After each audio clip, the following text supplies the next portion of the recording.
Welcome to Politically Basic. I'm your host, Kyle Campbell. We're breaking down the basics of all political issues and current political events so that you get to decide. Coming to you from the largest policy conference in the country in Washington, D.C. I'm so happy to have back with me on the show today my longtime friend and financial genius, Paul Fitzpatrick. He's the president of the 1792 Exchange, which protects faith-based and conservative institutions and philanthropy, and helps corporations move back toward neutral to protect free exercise, free speech, and free enterprise. Paul was previously Deputy Chief of Staff for U.S. Senator Kelly Loeffler of Georgia and was Chief of Staff for Congressman Mark Meadows of North Carolina. Before being in government, Paul served 20 years with the Family Research Council and before that with the Xerox Corporation. Paul, I'm so glad that you're back with me on the show. Thanks for being here. Kyle, thanks for having me. It's so good to be back. Well, there is a lot to get to, especially now that we know there is a presidential administration shift. So you're in the world of finance, and we have so many things that are going to be affected going forward. So I would love for my listeners just right now, just purely to hear from you and your thoughts now that another Trump administration is coming into effect soon. What are you thinking? What's your takeaway? Where are we going now? Gosh, Kyle, there's a lot there. I think most importantly, what we're seeing is a common sense revolution. The American people saw 4 years of prosperity under President Trump, and then they saw 4 years of they couldn't afford food, trouble with housing, but then they also had cultural rot. They're being told that men can have babies and men should play in women's sports, and that corporations are shoving political agendas down their throats when they just want to buy a product, and it was harming shareholders. And so what I think is that the American people said enough. But there are other realignments going on as well, which we could get into more. Yeah, I read something interesting. There's this kind of talking point coming out now post-election that is saying, I don't even make eggs. Why do I care about the cost of eggs? I don't even eat them. And that was the talking point. Really? In contrast to, a Trump campaign focusing on a lot of issues. Really, they were very broad in what they addressed and put policy forward on, but recognizing that the main issue across the United States was the economy, and this sort of strange siphoning out of one little tiny issue and not realizing that eggs represent economic struggles. Exactly. and inflation that was hurting the everyday American, and every voter cares about it. It affects every voter, as opposed to Harris Walz's campaign, who was really a single issue campaign, not focusing as much on the economy, trying to tell voters that things weren't really that bad, inflation was down and the economy was up. And really the voter just didn't accept that and didn't believe that. So we're into this new era, we're into this new time. I like the thought of it being a revolution because I think a lot of people are hopeful for that. Where do you see things going forward for the average everyday American now that they have used their voice through their vote to say, we need relief here? Well, I think they're going to demand results. So the president is going to have to move quickly. And you say, okay, how can the president, how can the administration, thankfully working with a friendly Senate and House, which is amazing, how can they make a change for the kitchen table issues? Like what you were saying is the Democrats, it was all Trump is Hitler, we're garbage because we support him. At the time that President Trump ran an issue-based campaign, and like you said, kitchen table issues. We all know the price of food, housing, gas, all of that.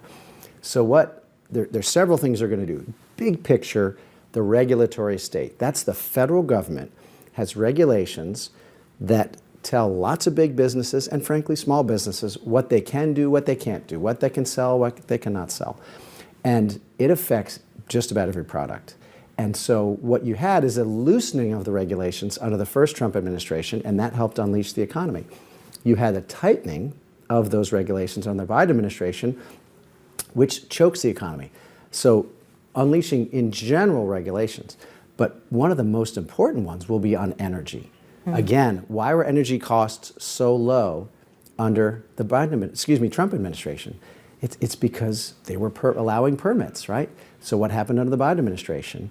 They clamped them down. And we're talking about permitting if you want to drill for oil or gas or do mining on federal land. If you have private land, you can do it. Lots of regulations, but you can do it.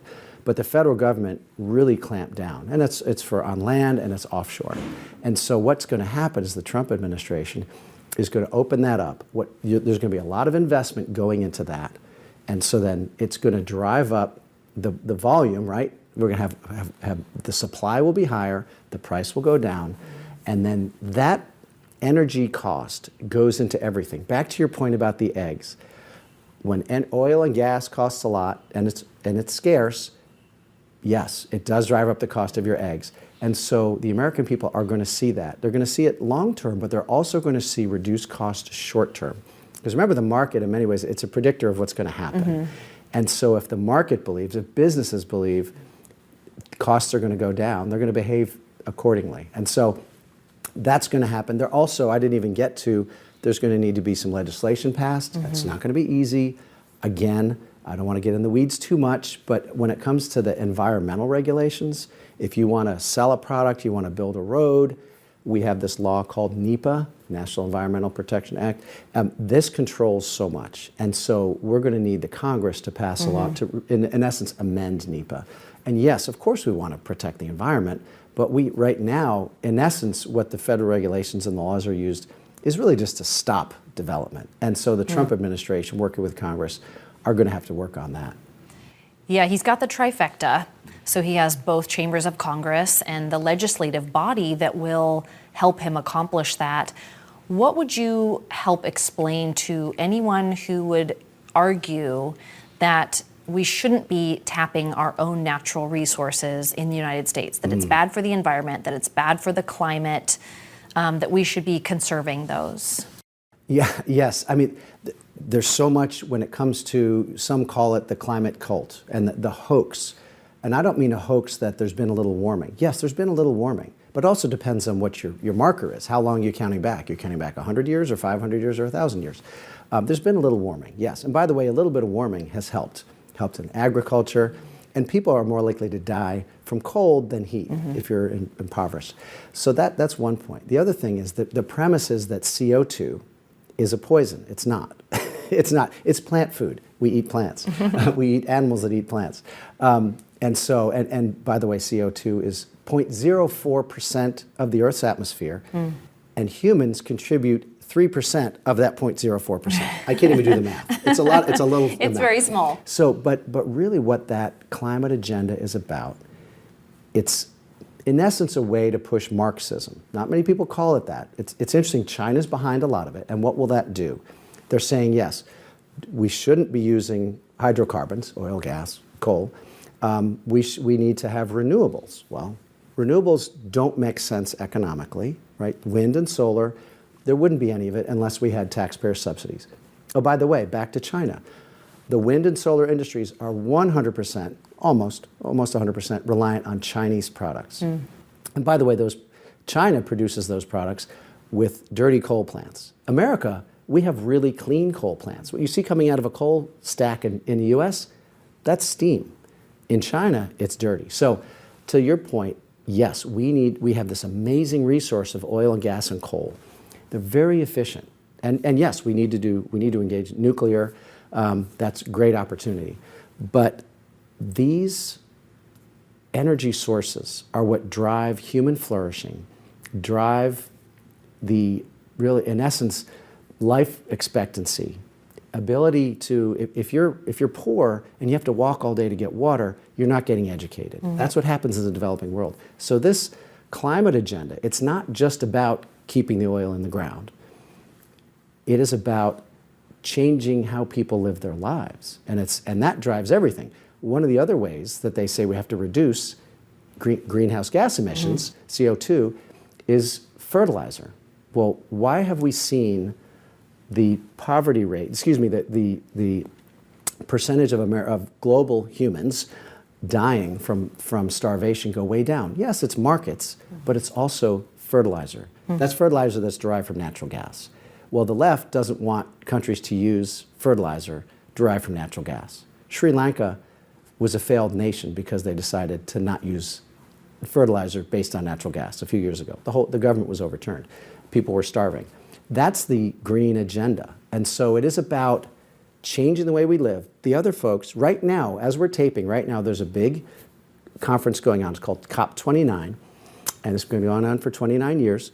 And this is an environmental agenda. And it's the conference, this year they're coming out and saying, what has to happen to help the world and the developing world? And it's a lot of developing nations. Some of the Western wealthy nations are part of it. But the developing world is saying how to help us, you, developed world, have to give us $1 trillion a year for our transition, they use that word transition, to renewable energy. So it's really just about wealth transfer. And the funny thing is, China is at the table, part of that. They're the biggest polluter in the world. Yeah. So if we stopped polluting entirely, it's not going to make a difference because China and India pollute so much. So I could go on, but ultimately it's about changing our behavior, changing our economy. And so we've got to fight that agenda. And I believe President Trump will. And it's about freedom, and it's about accessing our energy that's in the ground.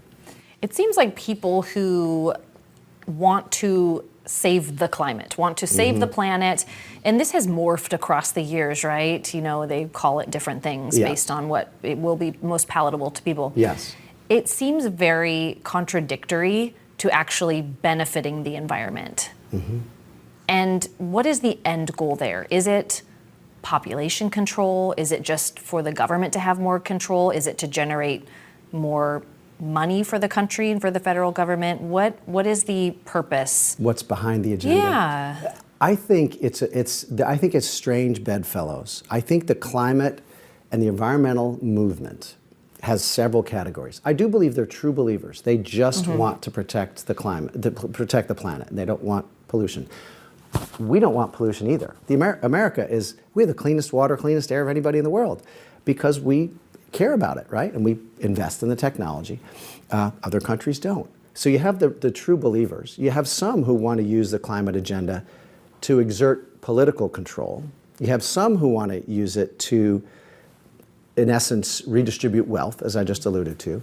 I believe there's some who just want to make money. You know, they're in the green energy business, so of course they're going to want subsidies from the taxpayers to make this business profitable, which otherwise wouldn't be profitable. You know, wind, solar, and I don't want to bash them too much because of a certain person, but electric vehicles. You know, sure. I think that person's on the page with this understanding, though. Yes, I which agree. Is helpful. Yes, it is. Yeah. So I think in part what makes the environmental movement so powerful, it is lots of folks linking arms that have different agendas. And I will say, there are two more. You have a deindustrialization agenda, folks that feel like we need to just be producing less. And part of that, it's closely tied to what you just said, a depopulation agenda, which is really scary.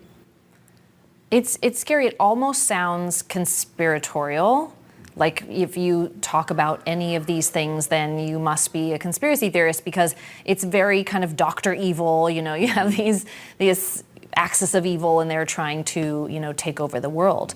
But it's edging a little bit closer to that in some of these goals that are emerging from some of these nations. Also, I find it highly ironic and interesting that a lot of people who scream about the climate crisis the most are some of the largest polluters. You know, they're contributing the most while shaking their finger and scolding everyone else about, you know, using your gas stove and your gas guzzling vehicle. It's really interesting. We're also importing a lot of energy sources, and just by mere fact of shipping in, you know, we are the CO2 emissions, carbon emissions from that act are so much more than if we utilized our own resources at home. No, you're right. Yeah. You're absolutely right. What we need to do is take advantage of the God-given resources that we have in the ground, plus the technology. The U.S. leads technologically. That's one of the reasons why we do so well. And that's in part why, well, China's doing well because they've stolen our technology, right? But if we would unleash our domestic energy and really become not just independent but dominant, become energy dominant, what we should do is then we'll be exporting energy. For example, exporting liquid natural gas to Europe, which they need, which would help them geopolitically as well. But we need to unleash technology, and that has to do with regulations. And part of the regulations also in the financial sector is that in the capital markets are choked. and in part because of regulatory state, in part because of what the Fed is doing. And so if we would do that and make it more economically feasible to onshore jobs and factories, and I mean, especially our manufacturing base, you're right, we would, there's less shipping cost, but it's also, we're a nation that we can't make a whole lot. I mean, right now, U.S. auto industry is really struggling, which we were the dominant. And frankly, Boeing is kind of a laughingstock because of DEI. I mean, and that's frightening. We all get on airplanes, many of us do, and that's kind of frightening. And that what we need to do to have not just a healthy economy, but for our national security, what you're saying is if we build things here in the U.S., that makes us stronger and able to build weapons and weapon systems and defend ourselves and hopefully have such a great deterrence that we don't have to fight wars. Sure. So the regulations are hopefully being lifted. We're going to see more growth. We're going to see things brought internally and not so dependent on other nations. Talk to us a little bit about how tariffs come into play here. We heard a lot about it, especially toward the end of the presidential election. Trump saying he was going to strategically use tariffs, in ways that he had previously. He's going to do it again, kind of get things back on track. But a lot of discussion started happening that sounded very worrisome and concerning, that tariffs would then result in just essentially higher costs for Americans on everyday goods. Is that really what's going to happen, or do we have a misunderstanding about what that's going to be? It's a great question. And President Trump is brilliant about painting a bold, there's no pastels with him, right? It's bold colors. This is what we're going to do. And he said tariffs. And he talks about blanket tariffs. He's a brilliant negotiator. Right now, countries and companies are changing their behavior because of what he said, and he hasn't even been inaugurated. So that's one. Two, we just have to go on what he did. I was working in the U.S. Congress back when he was in his first term, and what he did is he surgically used tariffs and the threat of tariffs on certain industries to change behavior of companies, both domestically but internationally, and our trading partners. Because frankly, we don't have free trade, and we don't have fair trade. And we have other countries that are putting tariffs on our products, and we're not doing the same. Now, yes, I understand our free market economic and not an economist, experts will tell us, yes, like you said, if you just slap tariffs across the board, prices go up. But what he's talking about doing is using it as a negotiating measure and a lever. And it's going to affect behavior of other countries, but also companies in the U.S. And will help ultimately drive an onshore, as we say, bring companies and manufacturing and other jobs back to the U.S. So it is, I think it's actually going to be more surgical than a big sledgehammer. But rhetorically and verbally, the president's brilliant at using the big sledgehammer. Because that's frankly, at times, people are just, they get into the weeds, and he is beautifully just blunt. This is how it is, and then let's negotiate. Right, and I think the rhetoric itself, to your point, has already affected movement with these other countries. And that gives me hope that working hand in hand with lessening regulations will open up a lot more options, really globally for Americans' choice. If we want to go at this from a pro-choice perspective, I mean, choice is great when it comes to making these kinds of decisions. We want to not have to be beholden to places like China that really have a monopoly on a lot of the goods and ingredients in medicines and vaccines, things that we are so dependent on all the time. So I think that there's a spirit of hope circulating right now that things are going to get better, and we'll see what happens there. But absolutely. Again, in talking about the changes that have happened in really a short amount of time since knowing the result of the presidential election, the Democrat Party really having to take a good hard look at policies they have put forward and the way that they are operating their platform. Some are taking a moment and having a hard Yes. look, and others are simply not. They're just continuing on and kind of doubling down. Yes. Where do you think they're going moving forward after what happened to them on Election Day this past November?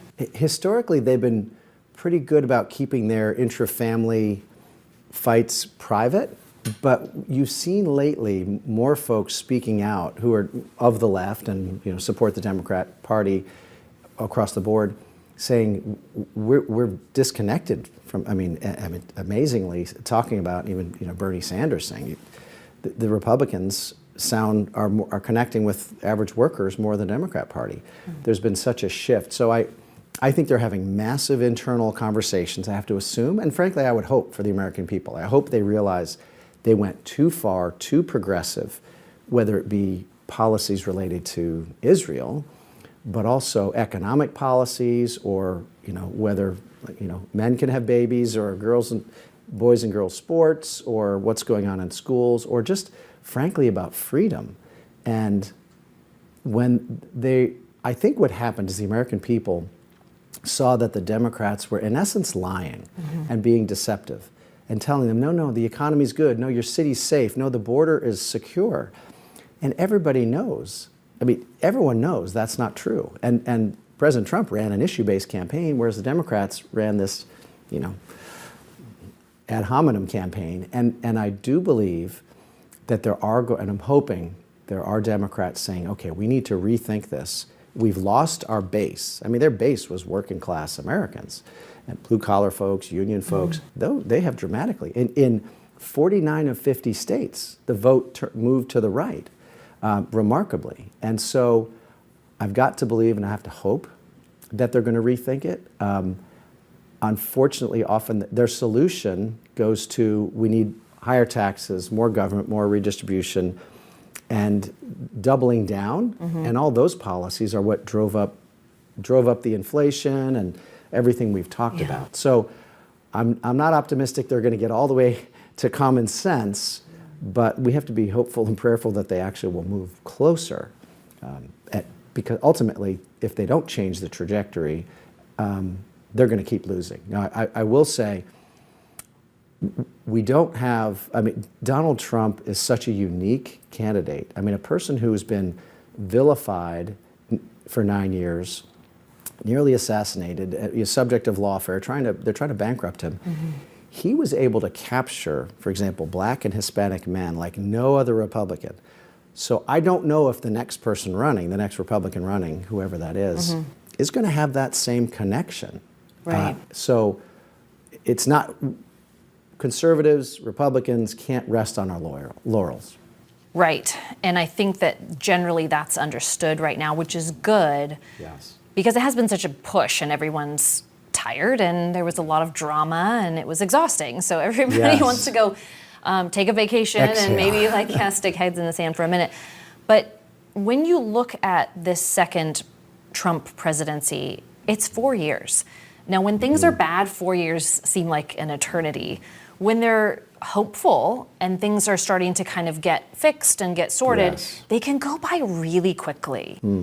What would you say is realistic for the American people to expect economically and financially that Trump and his team can get accomplished here? Because what the left might do, well, they are doing it, and I anticipate they will continue doing it, in addition to maybe not changing course, is they're going to attack at every position they can take that's in opposition to what Trump is going to accomplish. Even California's Gavin Newsom has said that he is basically making it his professional life's mission to counter every single thing that this administration is doing. That will slow them down a little bit, thankfully, with the courts and Congress, and he's got all these components to help him.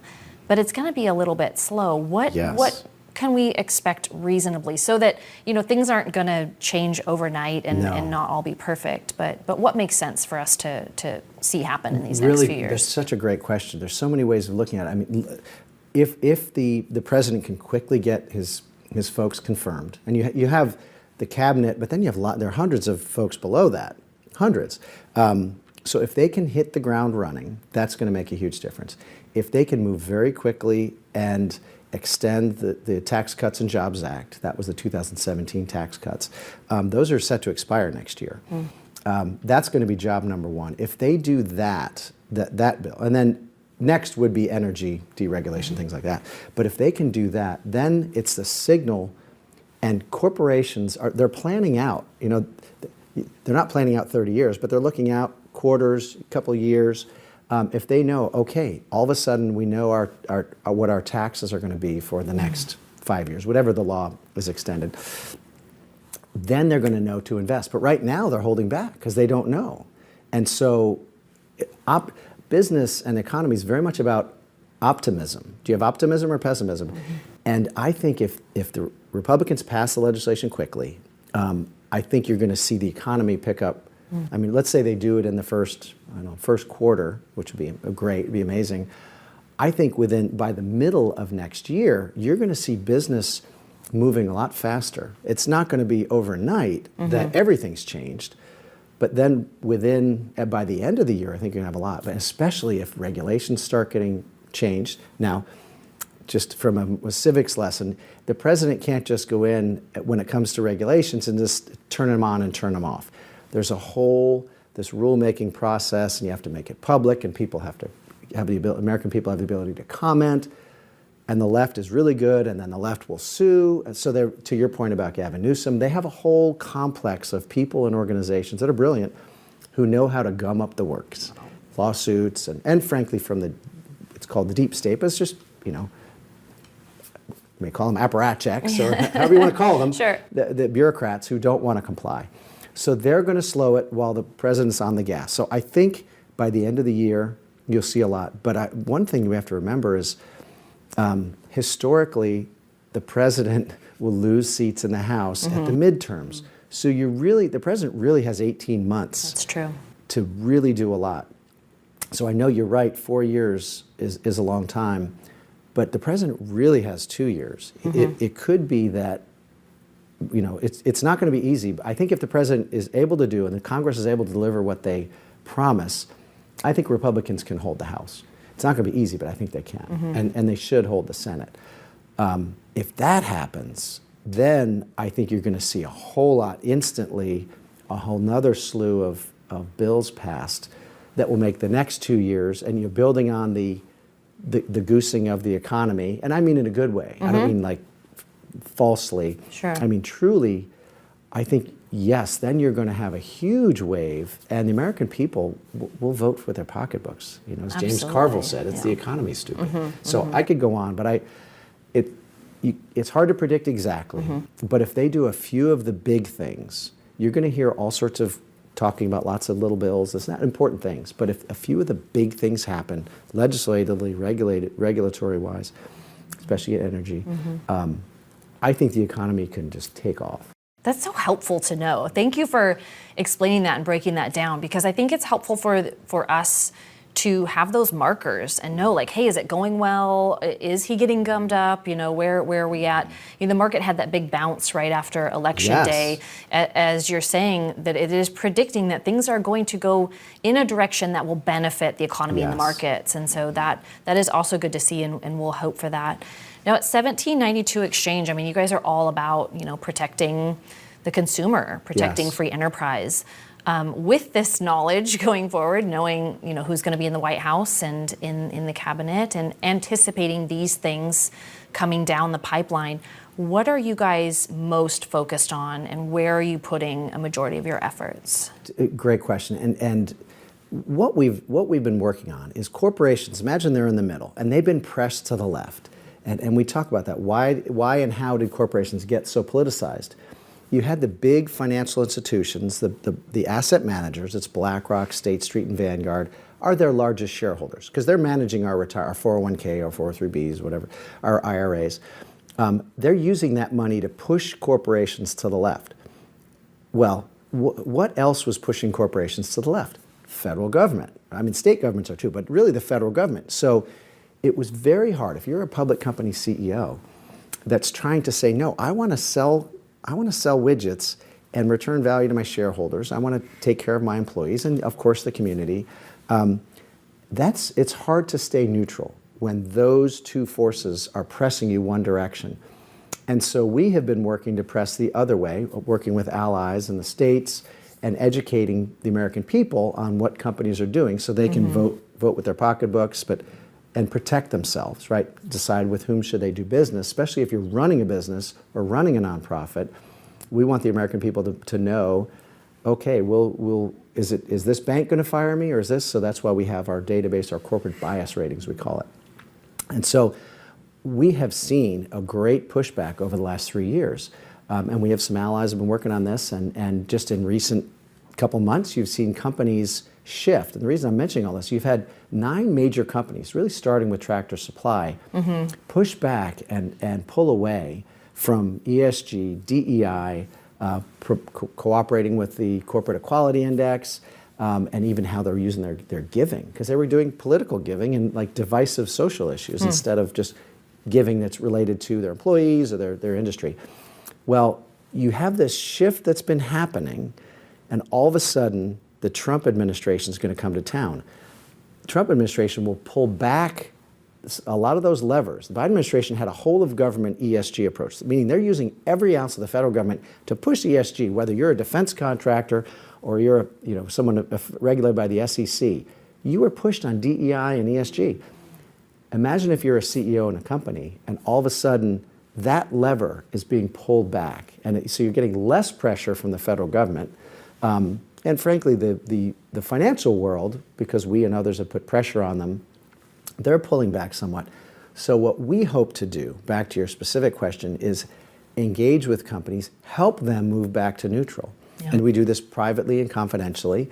But we think this should accelerate, that there's going to be a lot of courage among CEOs and C-suites and boards to say, you know what, we tried doing this divisive political stuff and it only hurt us. And so let's get back to business and just sell widgets. Yeah. And so we think that's going to happen, and what we're going to be doing is working behind the scenes and publicly to try to help that and encourage that, and work with friends in Congress and hopefully friends in the Trump administration to help foster that. And that's, let me be clear, we don't want legislation or regulations to push companies to the right, to be conservative, to be Republican. No, we want to help them be neutral, just be companies. Yeah.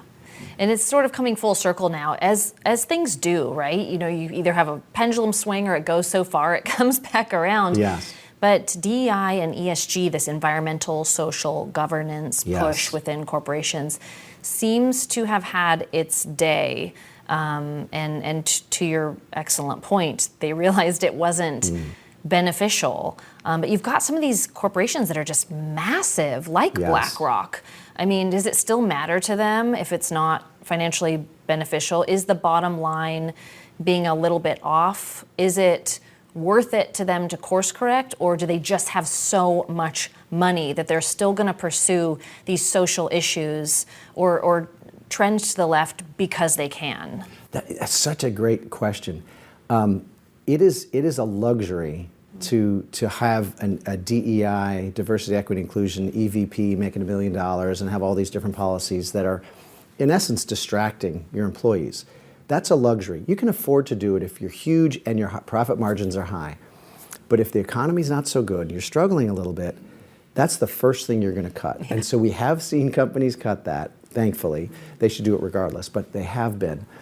But the idea is that a challenge that we've seen is over the last 5 years, the pressure from the big asset managers voting the shares, and these, and for your viewers, these are public companies we're talking about. So shareholders own a share, and because of that, you can vote in shareholder resolution, for or against shareholder resolutions at the annual meetings. What had happened over the last 5 years or so, the big asset managers, BlackRock has $11 trillion with a T, assets under management. It's remarkable. Whole U.S. economy, our GDP is like 24, 25. I mean, it's amazing. So that's why they are the largest shareholder. They're pressuring companies. And what have they done? Through the votes in those shareholder resolutions and through meetings with executives, they're saying, you need to push these environmental, social, and governance principles into your companies, and the DEI, have DEI programs. And so the thing is, yes, you alluded to, and you're absolutely right, a lot people have pulled back from using these terms, both DEI and ESG. But the problem is, it was pushed into the gears of these companies. How they do it? They did it through the executive compensation plans. So you want something to happen in a company, they're brilliant. Yeah. You will have a DEI program. If you don't, your bonus is hit. Well, you're darn sure they're going to have a DEI program.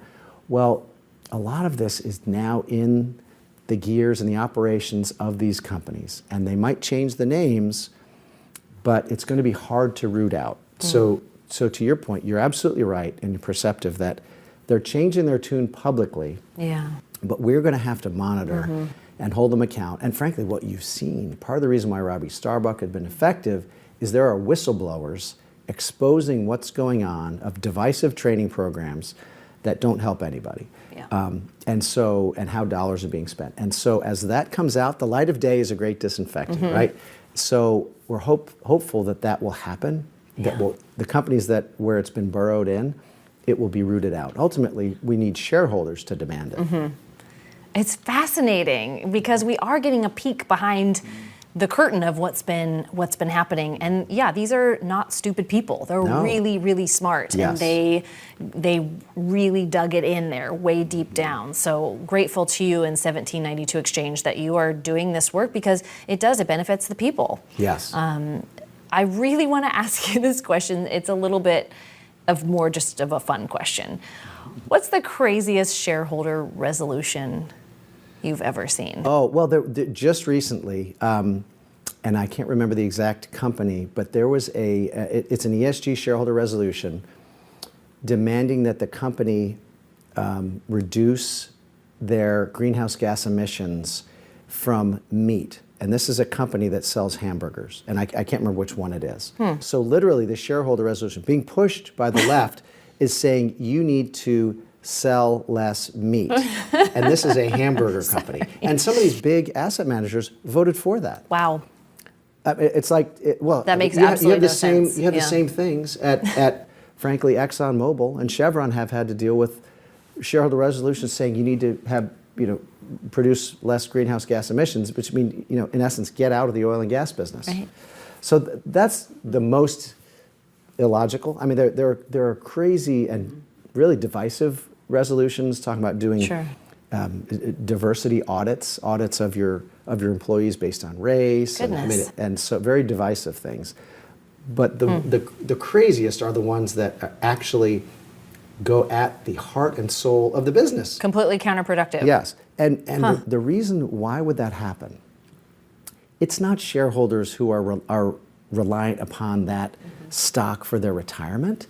These are activists who, and this is a really interesting point, the activists, remember, they're owning the oil company stock, even though they claim they hate the oil company, right? Why would they own the oil company stock? So that they can propose the resolution, so that they can then have their friends who control all these shares, like the asset managers, get behind it to push the companies to the left. So the lesson in that for conservatives is we have to engage. We can't retreat to our own little island and say, I'm only going to do here and there. Now, again, we're going to make our own personal decisions when it comes to investing.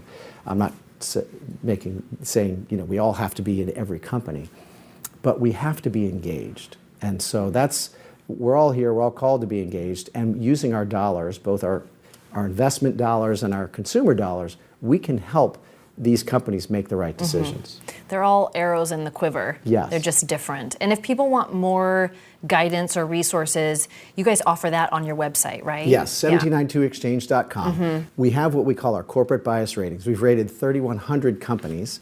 So again, that's if you're running a business or a nonprofit. People are frankly using it for lots of purposes, family, investments.